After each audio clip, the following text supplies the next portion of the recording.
Hey, thanks for making it to Veterans Info Tap. I'm glad you made it. I have some really exciting news to share with you regarding a bill that had just passed the Senate. This is huge because it's protecting us. It's protecting veterans from the very agency that is supposed to serve us, the VA. So the Veterans Affairs needs to have a bit of a leash, and this legislation that had just passed the Senate is that leash that we need, in my opinion. So let's jump into it here. The headline: Senate passes Kennedy Amendment protecting veterans' Second Amendment rights. I'll read it one more time. Senate passes the Kennedy Amendment protecting veterans' Second Amendment rights. Now, hit the thumbs up, subscribe, share with a friend, all that good stuff. It helps to circulate this information. You know, it's one of those things where many of us are just unaware because nobody's knocking on our door saying, hey, here's some new information that might affect you. That's where I come in, right? I am trying my best to get this information out there. So please do that. If you're not a member, consider joining. I do appreciate it, and it helps out the channel, and it helps me to find you in the comments. All right, let's jump into the article. All right. The Senate passed an amendment introduced by Senator John Kennedy that protects veterans' Second Amendment rights if the Department of Veterans Affairs steps in to manage their financial benefits. I've done multiple videos on this, from what the VA is doing with regard to your Second Amendments if you seek any sort of fiduciary help through the VA. And I've also done videos on Kennedy's proposal recently as well. So I'm glad to follow up, and I'm glad that this is moving quickly. So the Senate voted 53 to 45 Wednesday in an approval of the amendment. Veterans who sacrifice to defend our Constitution shouldn't see their own rights rest on the judgment of unelected bureaucrats. But right now, they do, Kennedy told Fox News Digital on Wednesday. My amendment would prevent government workers from unduly stripping veterans of their rights to bear arms. Every veteran who bravely serves our country has earned VA benefits, and it's wrong for the government to punish veterans who get a helping hand to manage those resources. Under current law, the Department of Veterans Affairs reports a veteran's name to the FBI's National Instant Criminal Background Check System when they seek help managing their finances in a conservatorship. So that is a huge piece. Currently, this is what's happening if you are unaware and you missed any of my prior videos on this. I'm going to read this paragraph again.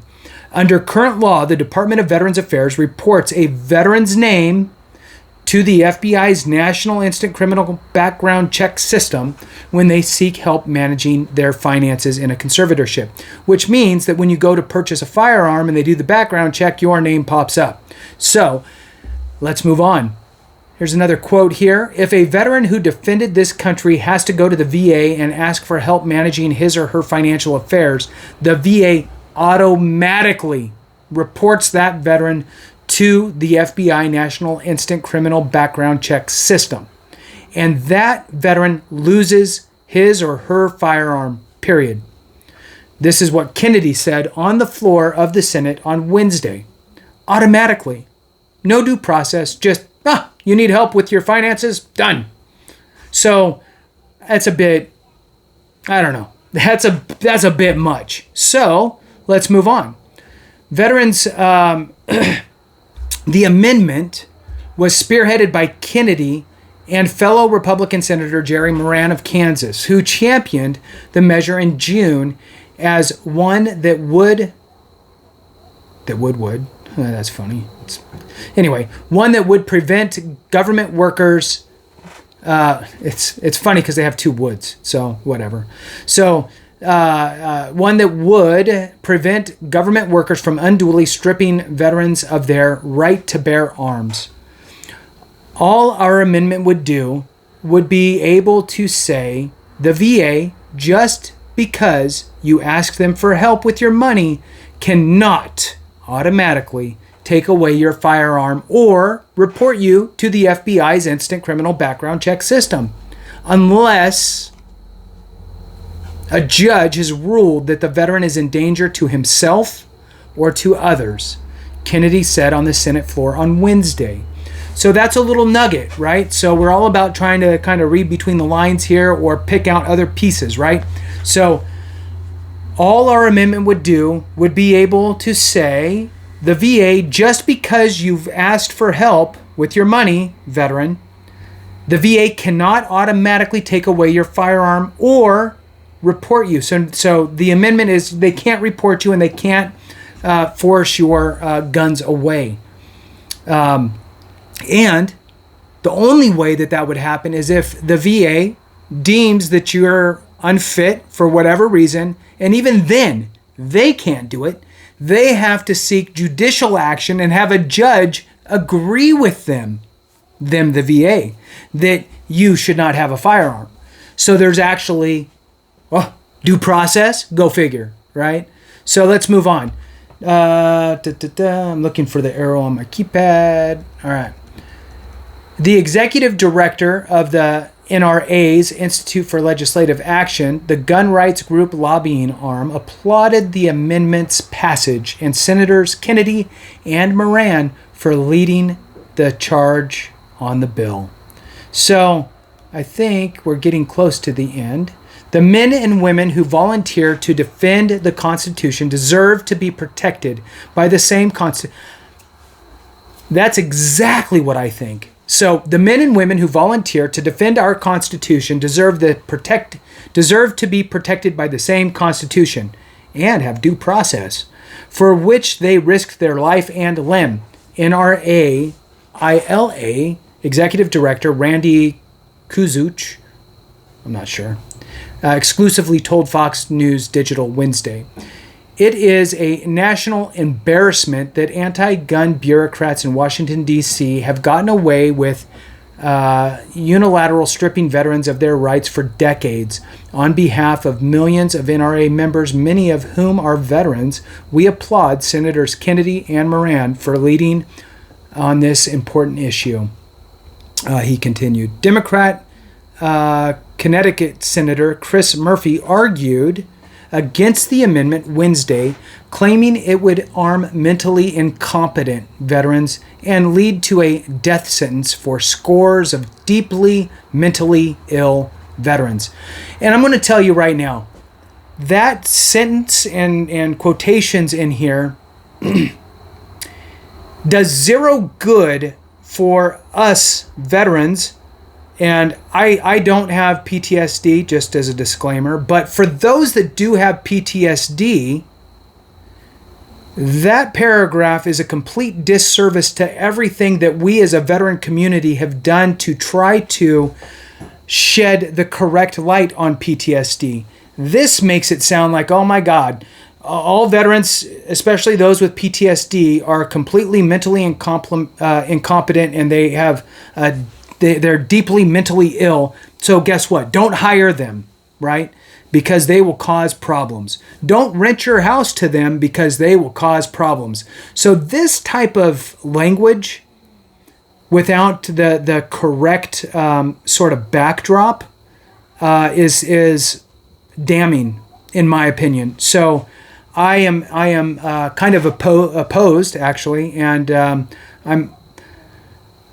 I'm not quite, this is the first time I read it, and I'm a little bit of a loss for words because I'm trying to be careful with what I say on here. But I think that Senator Chris Murphy is a bit of a, in this statement, right? I don't know that much about this guy. But this statement is damaging to veterans in a whole host of different ways because it doesn't really give any sort of real clarification, and I don't really like it. So anyway, I'm going to read it one more time just so you know why I'm irritated again. Democrat Connecticut Senator Chris Murphy argued against the amendment Wednesday, claiming it would arm mentally incompetent veterans who lead to a death sentence for scores of deeply mentally ill veterans. I'd love to know your thoughts on it. I mean, look, I don't pretend to think that I know everything and that I'm the one who's, it's my way or not. Look, everybody's allowed to their own opinion. I get it. And it doesn't even bother me, right? put your comments in here contrary to anything that I believe, and I'm happy to see it. I'm happy to, because guess what? That's what makes us work, right? That's what, getting two sides of things is a good thing, right? Because then we land somewhere in the middle, and that's cool too. So I don't want anybody to ever think that I'm like only one way. Look, and I'm not even married to any ideas sometimes. Sometimes it's just like, hey, look, this is my thought. Unless I'm given proof and evidence of something different, I may change my mind. I'm cool with that too. Life's too short to be hung up and dig your heels in too deep in some things. So, but this kind of bothers me. I'd love to see your thoughts on it, whatever way they are. That's fine. So anyway, let's move on. So the passage comes after Kennedy said last week that he had struck a deal with Senator Majority Leader Chuck Schumer, which I did a video on that, on the amendment after holding up the bill funding for the Department of Veterans Affairs, Agriculture, Transportation, and Housing and Urban Development, as well as military construction, The Hill previously reported. There is no original position. The original position was they wanted me to pull my amendment down, and I said no. He told The Hill, and he would be Senator Kennedy. And I want to say that is the end. So that's it. I really appreciate it, and I'd love to see your comments on this. Again, this bill has passed the Senate, so hopefully it has the steam to make it through to the finish line. I personally think it's a good thing, but again, I'd love to see your comments. Basically, in a nutshell, if you hung on, is if you have some sort of a fiduciary, you're found to be financially not able to take care of yourself, and the VA assigns somebody to run your finances, this bill would not allow the VA to any longer report you to the FBI and have your guns taken and end your ability to purchase a firearm. The VA would no longer be able to do that. If the VA feels as though you are at risk of harming yourself or others, they could push it legally through the court system and have it seen by a judge who could then rule on that. So in other words, there would be some due process instead of the VA just willy-nilly, everybody who gets some sort of a fiduciary taking care of their finances automatically loses their weapons. So love to hear your thoughts. Thanks so much for watching. I appreciate you. Have a great one. And remember, if we don't take care of each other, something went wrong.